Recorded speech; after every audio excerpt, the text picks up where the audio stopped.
petrol, but the tariff just increased. My heart has increased. Hi guys, this is a song, Dead Alive, off of the album, and the first album, which is actually called 2024. I was born in 1983, and first album in my own name that I'm releasing is 2024. So someone asked me on YouTube, how do you record the album? So I don't want to say their name because I think I'm going to pronounce it wrong, but you can see if you go into one of the songs, someone asked me that. So I thought, well, that was actually a video that I had planned to make, so I thought, let me make that now. I'm just going to explain the process, not of writing the songs or of mixing or anything like that, but just how do I actually make the music that I make. What do I use to do that? So let me jump into that then. So you can see here, yeah, I've got two monitors open here, so I'm looking left and right. But you can see I've got Cubase, and that's from Steinberg, which I believe is a German company. And people have asked me, like, why do you use Cubase? So the answer is that I started to record, I think first I used, maybe, there was one called Sony Acid, and then there was one Fruit Loops, and I used like a whole bunch of them in the beginning, but because I was like self-taught, you know, I didn't really know how to use any of them. And then I think by the time I got to Cubase, I was kind of familiar with the process, so then I was able to, you know, sort of hit the ground running a little bit easier. But how I discovered Cubase was, you know, how I eventually got to Cubase was actually quite funny. There was, I believe it's a French DJ called Monsieur Addy, and he did a remix of a song by Ellie Goulding called Guns and Horses. I think that's what it's called. And it was such a good remix. Even to this day, I've not listened to it in a while, but I think of that song. It's such a good song, the way that he put it together. And I was so impressed by it. I thought, you know, because at that time I didn't have a clue about recording still, even though I'd experimented with it on and off. I didn't have a clue how, you know, professionals did it.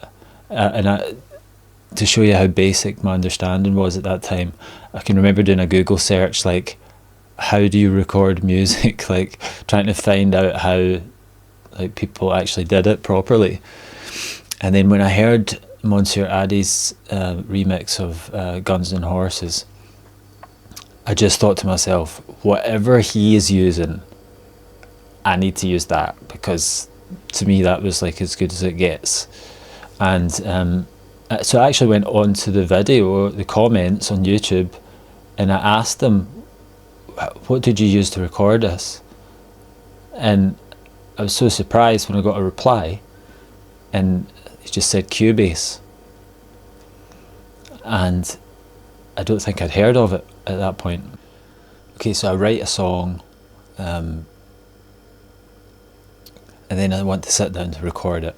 I'll go into details on that in other videos, but for now, let's just say I've got the song, or I've at least got the idea for the song, and I just want to jump in and start recording.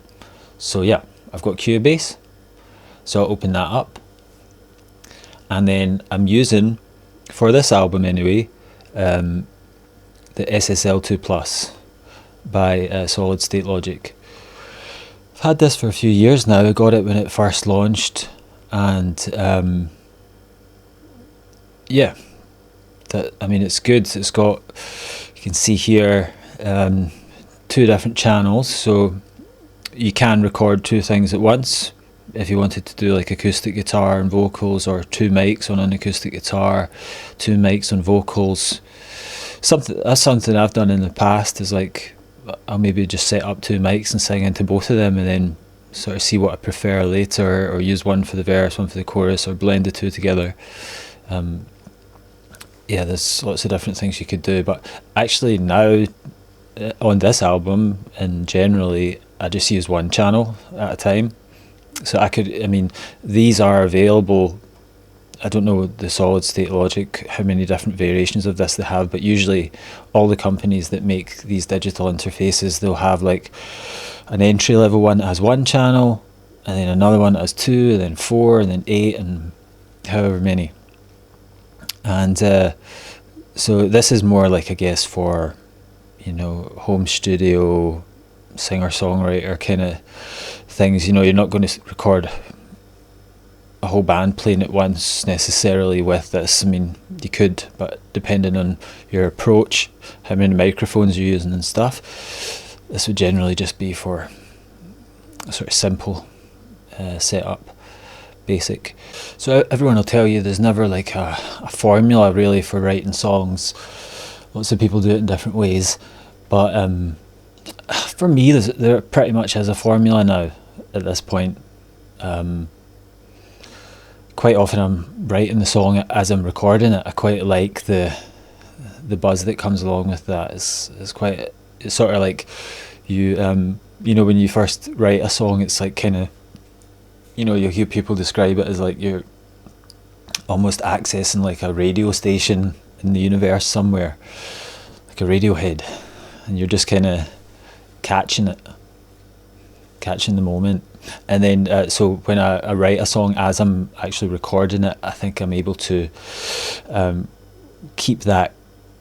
extend that moment to make it last longer. And I guess the sort of adrenaline of that as well, like the challenge of that. But yeah, it's just personal preference how you do these things. But anyway, so in Cubase, I've got the SSL obviously as the interface, and that then allows me to connect the mic and the guitars to the computer, to Cubase. And yeah, I won't go into too many technical details of what I'm doing as I'm recording, but generally I would lay down a guitar first. Most of my songs, especially on this album, all of the songs are guitar based. So I do have different guitars. I do have different microphones. I'm not going to go into all of that right now. And I guess guitars and microphones, they're just like kind of different flavors, I guess. It depends what kind of song it is. What kind of song it is would determine what microphone you selected and what guitar you used and things like that.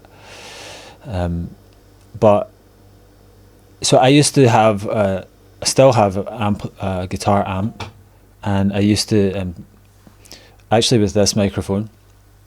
This is actually a SM57 with, but I've got the windshield on it, and I actually used to use this, but onto the guitar amp, and I would actually record that way, I guess traditional way.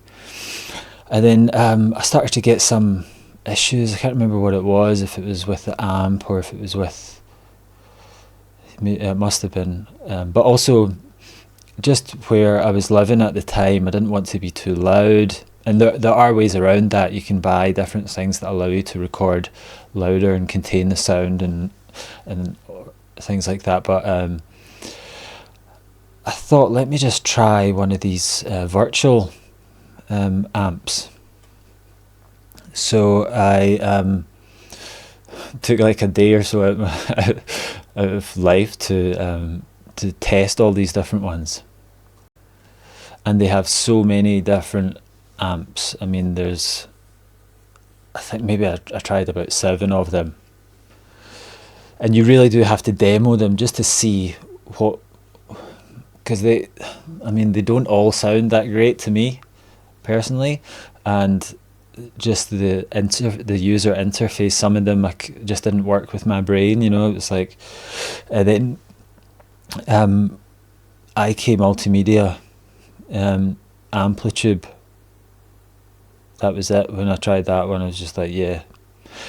And so when I'm recording a guitar, some people would get like an effect and then they would record it, and then that's kind of like embedded in the song that you can't really change it afterwards. Or maybe they would just get an effect and play it and then maybe change the effect later. There's different ways you could do that. But what I generally do is I'll just play the guitar just clean without any effects on it, because I know the kind of feeling I'm going for, and then later on I'll add like an amp, and I like to kind of keep it simple, like old school, I guess, like like Keith Richards. They don't use pedals and stuff like that. They just have an amp and they just get a sound with the amp, and I kind of like that. I like to keep it. I like to put limitations on it, otherwise it, kind of like I always like the White Stripes as well, that kind of ethos or whatever of like, if when you have less, you kind of it forces you to do more, kind of thing. So IK Multimedia, I think it's a Japanese company, and they also have this thing called already got your newsletter, just not signed in. So they've got this thing as well called Tonex. Must admit, I'm still a little bit confused why there's Amplitube and Tonex, because they're both kind of similar. But I mean, between the two of those, you can't use every kind of sound you can imagine, and they've got like sometimes they've got licenses with the actual, like Marshall and Boogie amps, and every kind of amp you can think of. And sometimes it's just like a kind of a replica or whatever of those, a simulation of those different ones without actually using the official name. But yeah, you can see like they've got orange ones, and yeah, everything you can think. Vox, you can kind of see them. I guess that's the Vox ones there. So that's what I'll use for the guitars. Once I've done the guitars, then I'll do the vocals, and I'll go into that in other videos where I actually maybe walk through the recording process in a bit more detail. But so once I've got the guitars and the vocals, then I'll do a bass. So quite often just like to play the bass. I do have a bass. I just have one. But I like the sound of it. It seems it's quite versatile. But I do have also the IK Multimedia Modo bass. And again, there's most of the time I'll play the bass. I really enjoy playing bass, but I do have this Modo bass too from IK Multimedia, and again I tried so many different ones, and I just found this one to be really user friendly. So I mean, I'm not sponsored by these guys, but they can sponsor me if they want. Wouldn't say no, but they do a good job with the stuff that I've tried so far. I use a lot of the plugins as well. I use plugins from lots of different places, but yeah, I'll get into that's a whole nother at least one chapter. Plugins, man, you can you can really go too far with plugins. Like when I started out mixing, people were like, don't buy plugins, just use the ones that come with Cubase. But nah, you get excited by it. You're like, oh, if I buy this one, I'll get that sound that they have, and blah blah blah blah. But yeah, but not if you don't know how to use it. So I would definitely reiterate what they said to me. Like, yeah, you don't have to buy plugins. Don't do it. Don't buy too many plugins in the beginning, because I've bought so many plugins and then just don't use them anymore, and you find yourself using very few and you get better results. It's just like, again, like having limited tools, you can achieve quite a lot. But the Modo Bass 2 is cool. I've not really used it that much.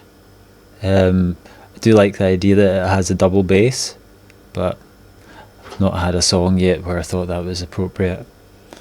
So now we've got the guitars and the vocals and the bass.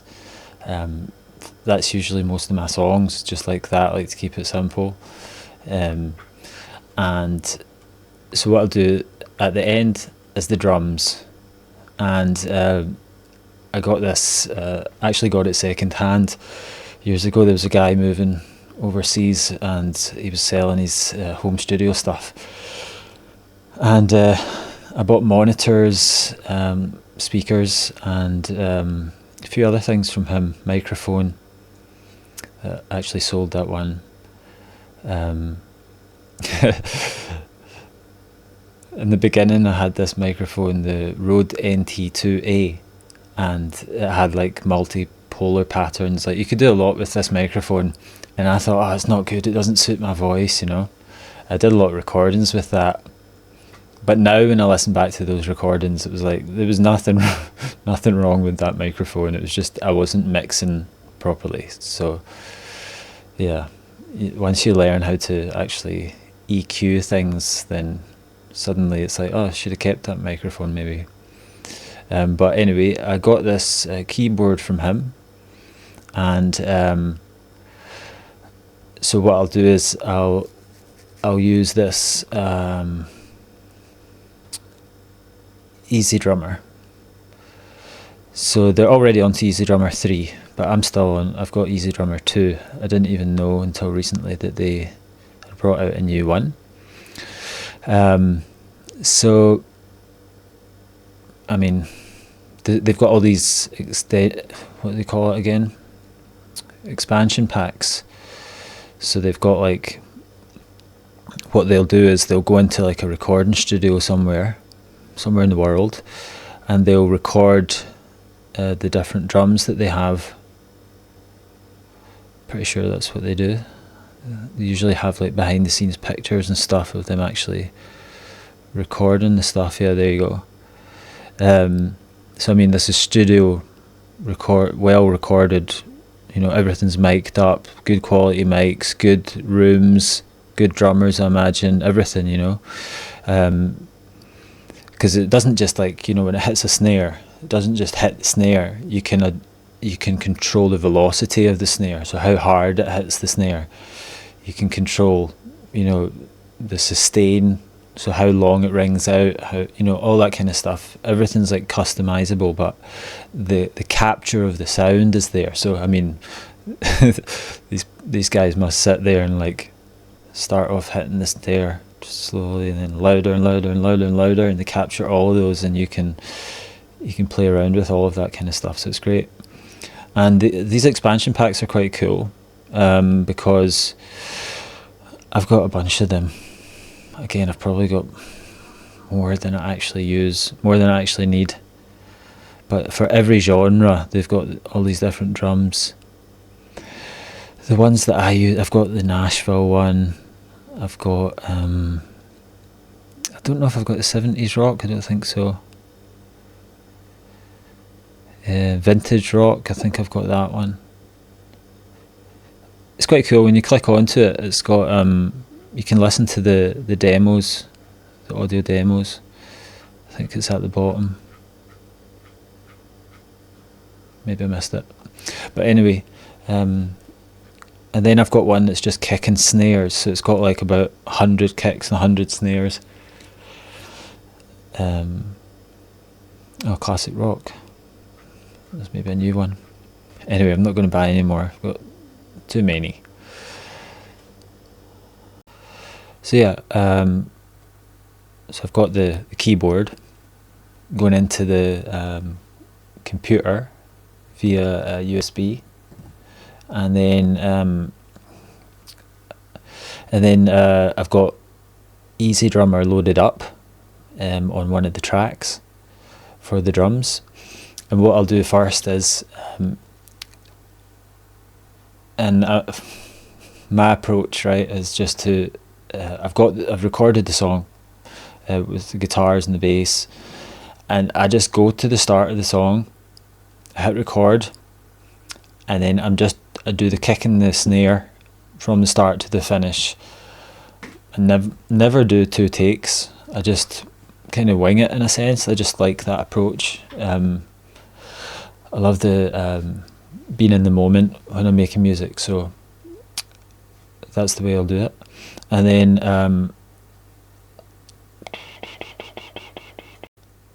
once I've laid down the kick and the snare, then I'll go back. I'll usually create another track.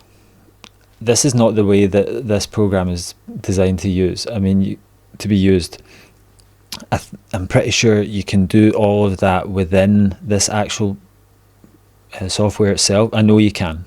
It's very advanced and there's so many different features. It looks great, but that's not the way I use it. It's just, I don't know, I just use it in a more basic way, I think, where I'm just using the sounds. So I'll record the kick and the snare, and then what I'll do is I'll duplicate that, and then so that I have one track with the kick, and then one track separately with the snare, and then I'll go back to the start, and I'll do the hi-hat and the cymbals, and then again I'll duplicate that. I'll kind of like, and then separate them so it's just the hi-hat and then just the cymbals in separate tracks. I hope I'm explaining that properly. So yeah, so just to elaborate on that, what I mean is I'll record the hi-hat and the cymbals, like I'm hitting the keys as the song's playing, recording the hi-hat and the cymbals at the same time. And then once I've finished, then I'll duplicate it, and then I'll open up the file of the matrix of that, and I'll, for example, delete the hi-hat off of one, and then I'll go to the one that I duplicated, the original one. I'm not explaining this very well, I don't think. And then I'll delete the cymbals on that one. So now I have the hi-hat and the cymbals in separate tracks. So I've got the kick, the snare, the hi-hat and the cymbals all in their own individual tracks. So that's just the way that I like to process them then. Then I can process the snare on its own, the kick on its own. I can change the sounds of them if I wanted to change, you know, the type of snare drum that it was or whatever. And you can do that within this software, but with my brain, this is just the way that I like to do it, rather than, because on this, you can see here, it actually has a mixer option. So you can go on there and you can mix the different individual elements. But I just prefer to do it the way that I do it. So then I'll, sometimes if I want to add like toms, or yeah, it's usually just toms. I don't really add any extra percussion. If I do add extra percussion to a song, which doesn't happen very often, but I'll usually do that with something that I have lying around. Like sometimes I've used, like, I've got these little shells that sound like water. I think they're from Peru, but I bought them in Japan, I believe. And you kind of like, yeah, it sounds like water. It's a beautiful sound. So I've sometimes put that in, or I've just, you know, sometimes I'll have something that I find in the house that has quite a nice sound, and I'm going to put that in a song, and then when the moment strikes me, I'll grab it and record that. But generally, I don't do too much with the drums, and that's pretty much it. That's my formula, really. So just to summarize, I'm using Cubase from Steinberg, and then it's going in, putting my mics and my guitars, bass guitar, into the SSL2 Plus, and then when I'm recording the guitars, to get a guitar sound, I'm either using Amplitube or I'm using Tonex. And then For the drums, I'm using EZdrummer 2, and I'm using the Novation Impulse 49 to actually play the notes. So when I have EZdrummer, like all these keys on the piano are like a different sound of the drum kit. Like down here, the lowest note, that's the kick. And then I think that's the snare, and that's like variations of the snares, and then it gets into like the cymbals and the hi-hats, and then the toms are down here, or some toms are up here, I'm not sure. But that's how I do that. And what else did I mention? The bass. Yeah, and for the bass, if I'm not playing it live, then I'll use Modo Bass 2. So that's all, folks. Take the glasses off. So I'm going to do more videos on like the mixing process, actual how I usually write songs, and all that kind of good stuff.